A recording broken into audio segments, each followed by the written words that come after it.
കോഴിക്കോട് കൊടുവള്ളിയിൽ നിന്ന് തട്ടിക്കൊണ്ടുപോയ അന്നൂസ് റോഷനെ കണ്ടെത്തി. കൊണ്ടോട്ടി വെച്ചാണ് അന്നൂസ് റോഷനെ കണ്ടെത്തിയത്. മുക്കത്തെ സർക്കാർ ആശുപത്രിയിൽ അന്നൂസ് റോഷനെ വൈദ്യ പരിശോധനയ്ക്ക് വിധേയനാക്കി ശേഷം അന്നൂസ് റോഷനെ കൊടുവള്ളിയിലേക്ക് കൊണ്ടുപോകും. വിവരങ്ങളുമായി ലതീഷ് ചേരുകയാണ്. ലതീഷ്, മൊത്തത്തിലൊരു ദുരൂഹതയുണ്ട് ഈ തട്ടിക്കൊണ്ടുപോകൽ. പിന്നീട് കൊണ്ടോട്ടിയിൽ നിന്ന് കണ്ടെത്തുന്നു.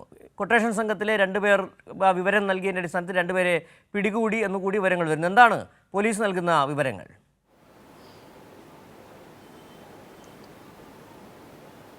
സിജു, കുറച്ച് സമയം മുമ്പാണ് കൊണ്ടോട്ടി വെച്ച് അന്നൂസ് റോഷനെ പോലീസ് കസ്റ്റഡിയിലെടുത്തത്.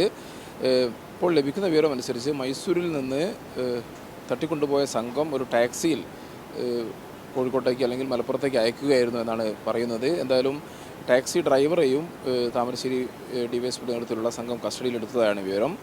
മെഡിക്കൽ പരിശോധന, അന്നൂസ് റോഷൻ്റെ മെഡിക്കൽ പരിശോധന മുക്കം CHCയിൽ പൂർത്തിയായിട്ടുണ്ട്. അല്പസമയത്തിനകം തന്നെ കൊടുവള്ളി പോലീസ് സ്റ്റേഷനിലേക്ക് അന്നൂസ് റോഷനെയുമായി പോലീസ് എത്തും.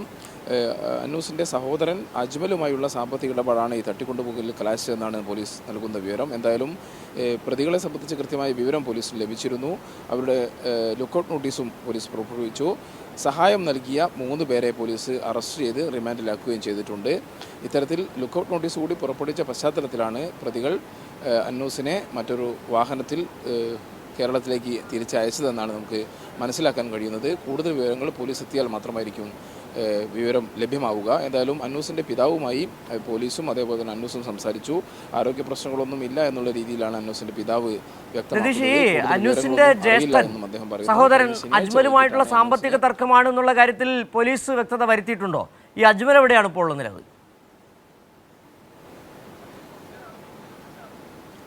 അജ്മൽ എവിടെയാണെന്നുള്ള കാര്യം പോലീസിനോ അതേപോലെ തന്നെ കുടുംബത്തിനോ അറിയില്ലെന്നാണ് പറയുന്നത്. കുടുംബത്തിനും അറിവില്ല എന്നാണ് പറയുന്നത്. അജ്മൽ ചില സാമ്പത്തിക ഇടപാടുകൾ വിദേശത്ത് ഉള്ള അജ്മലുമായി ചില ആളുകൾക്ക് സാമ്പത്തിക ഇടപാടുകൾ ഉണ്ടായിരുന്നു. അവർ അജ്മലിനെ അന്വേഷിച്ച് വീട്ടിലെത്തുക പതിവായിരുന്നു. എന്നാൽ അജ്മൽ എവിടെയാണെന്ന് സംബന്ധിച്ച് വീട്ടുകാരിൽ നിന്നോ അല്ലെങ്കിൽ അജ്മലിൽ നിന്നോ വിവരമൊന്നും ലഭിച്ചിരുന്നില്ല. അതുകൊണ്ടാണ് ഈ തട്ടിക്കൊണ്ടുപോകൽ ഉണ്ടായതെന്നാണ് അറിയാൻ കഴിയുന്നത്. പോലീസും ആ നിലയിൽ തന്നെയാണ് കാര്യങ്ങൾ വിശദീകരിക്കുന്നത്.